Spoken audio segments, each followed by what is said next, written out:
Trump administration is dropping charges against MS-13 gang leaders after the gang leaders agreed to use their power as gang leaders to support Bukele politically in El Salvador.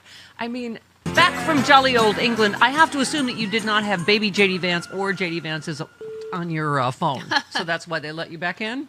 No, yeah. I was actually a little disappointed that they didn't want to check my phone because I had the fisting porn all queued up. All right. Okay. Enough about Josh Hawley. Okay. Yeah. That's funny. Okay. Yeah. Please open my phone. Please. You pulled the douchey. Don't you know who I am? I'm Rude Pundit. Really? You're going to let me back in? It's in my name. Yeah, I'm a white guy and a citizen. Exactly.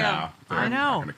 They all think I'm one of them. I know. That's the thing. I was just thinking that yesterday. Is you joke, but that's what our white privilege is. Think about it. Yeah. We don't have to worry about if we got to go get a weed whacker at Home Depot, whether we're going to end up in El Salvador. That's exactly why we need to use our white privilege to help others. Or the guy in Florida recently who had helped rescue a 9-year-old girl who had been bitten by a shark in Florida, and chased dove into the water, chased the shark away. Yeah. And then he was stopped for his headlight not working, and is now going to be deported. I mean, we try to do a story a day, Rude, but I mean, Purple Heart winners, people have been here for years and years and years. It's insane what's happening. I mean, around the country, but LA, we're ground zero, and it's all right. Anyway, let's talk about what's going on in your neck of the woods in New York. Where were you? You had some Mamdani thoughts here. Let's see. Hold, please.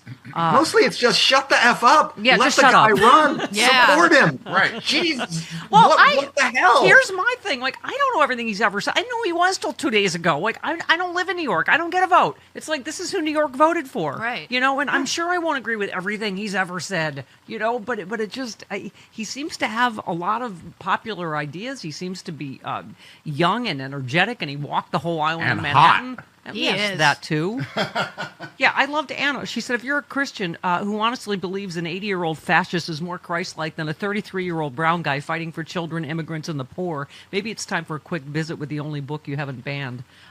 Which goes to your piece and somebody this tell week. me, what is he going to do? What exactly is he going to do about the war in Gaza? Right. What role does he have to play there? And also, he was supported by a lot of Jewish people. Yeah. And a lot of us think Netanyahu's that just seems to be erased from And a this lot of us as- think Netanyahu's a war criminal. Like you said, that makes 70-something% of us anti-Semitic. Oh yeah, including 90%. 90% of the world would be considered anti-Semitic if it was,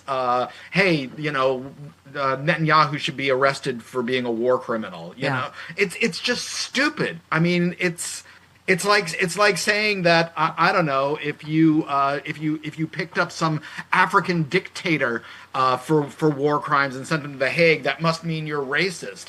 People don't say that. Yeah.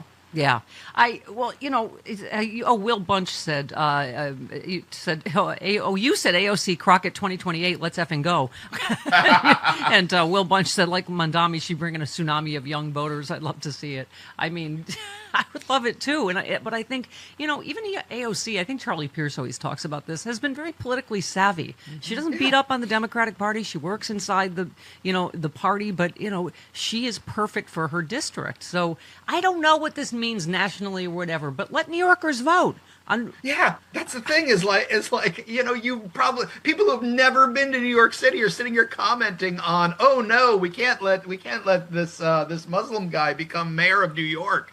And we're going to hold him up as some kind of representative of the Democratic Party. Or I love Trump and some others that are like, oh no, New York City is going to turn communist. And it's like, really? Yeah. Really? Well, to me, that's what resonated the most for me, is him standing up against fascism, to speaking out against the Trump administration, which I think we keep saying that it's between the fighters and the folders. I don't know, but I mean, look, Joe Walsh is a fighter. I'm glad he's in our party. I'm sure I wouldn't agree with him still on a lot of stuff, but then you get just like the disappointing stuff that Hakeem Jeffries said yesterday, and Eric Swalwell, and all these people that are just about anti-Semitism or saying, well, yeah. he didn't he didn't condemn the idea of global intifada.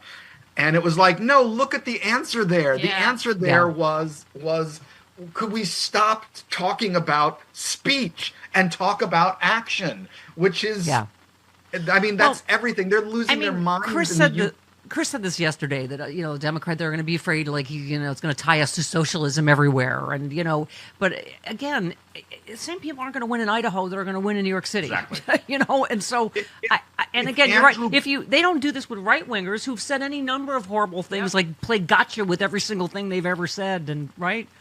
If Andrew Cuomo had been the nominee, they would have been accusing him of being a socialist, because that's what they do. It doesn't matter. It doesn't matter. They were out there calling, Joe Biden the most left-wing president ever, and a communist. And it's like, Joe Biden, really, the banking industry's best buddy? That Joe Biden. Well, you couldn't get more establishment Democrat than Joe Biden. But you retweeted CNN's data analyst says the takeaway from Mamdani's win is Democrats right now are out for blood. They want to take out their party leaders. Democrats who say they want to replace their party leaders, 62% nationally say yes, compared to 24% who say no.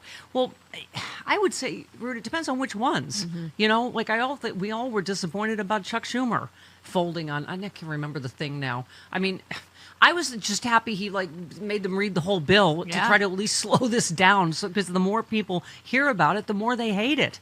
But I agree that I don't think he's the man for the moment. But that doesn't mean I think Chris Murphy is fantastic, and do you know what I mean? So I don't know, it's just these labels. Right, but I think what they're talking about is the actual leadership. I mean, those are the ones that are letting us down. Hakeem Jeffries and Chuck Schumer are letting us down. Dick Durbin is, who's done at least a few things, but even he's not fighting as much as he could. Yeah. He's retiring. You got to give him and Jan Schakowsky props. They're saying it's time to pass the baton. Anyway. But so let's. I don't even know where to start. You had such great stuff this week, as always. You said the Trump administration is dropping charges against MS-13 gang leaders after the gang leaders agreed to use their power as gang leaders to support Bukele politically in El Salvador. I mean, and by the way, aren't they letting out to testify against Garcia? Because they're letting out an actual gang member, so that actual criminal because he's going to make up stuff about I mean, I just trying to cover everything. You said one thing that doesn't get highlighted a great deal is there's no actual reason the bill needs to be passed by July 4th, other than Trump said that's when he wants it. No funding deadlines are looming then, nothing but the demands of an evil wit, which I just think that was also underused. And they don't want people to learn about it. Yes, they don't want there to be a break and representatives and senators to go home and have town halls and get screamed at. But, that's the only reason. There's no real pressing reason why this funding bill has to be completed so quickly. Yeah. Ruud, by the way, thank you for addressing this. I guess you retweeted somebody named Bobby, because I keep asking this. I know that they don't play by any rules, but he said, I want to be very clear about what's happening. Senate Republicans know the parliamentarian will say they can't use 312 to pretend tax cuts are free because two have bird rule problems. So they're refusing to meet with her so they can pretend they never ignored her when they do it anyway. Well, other people are saying that Lisa Murkowski should have triggered the bird rule and they'd not be able to use reconciliation. But I think we're so used to them being a completely lawless party led by a completely lawless leader. They just change the rules whenever it suits them, and I think it just happened recently. I mean, and with Murkowski, they've only been able to come up with half the bribe. The parliamentarians said that carving out an exemption on Medicaid for Alaska did not meet the test, but carving out the SNAP benefits exception for Alaska did and could be part of the bill. So they may have come up with their Murkowski bribe. God, of course. Of course. They will all take a bribe. It's all just F you, the rest of America, if I can get mine. Hey, are you traveling this summer? Will you leave instructions for your house sitter, the name and number of your vet, maybe, the code to your alarm system? Think about the steps you take to prepare for vacation, and you'll get a sense of what goes into a knockbox. Just go to theknockbox.com, use the code Stephanie. Knockbox is a complete system that helps you organize all of your accounts, possessions, and estate plans for your next of kin. Each knockbox, that's Knockbox, comes with a comprehensive checklist that helps ensure you add everything they'll need to manage your estate when you are gone. From your funeral directives to your insurance policies, even the keys to your storage unit, the Knockbox helps you organize it all. If you've got a household, you need a Knockbox. Right now, Stephanie Miller listeners save 16% off the Knockbox of your choice. Just go to theknockbox.com/Stephanie. That's theknockbox.com/Stephanie to get 16% off. Stay calm, get organized today.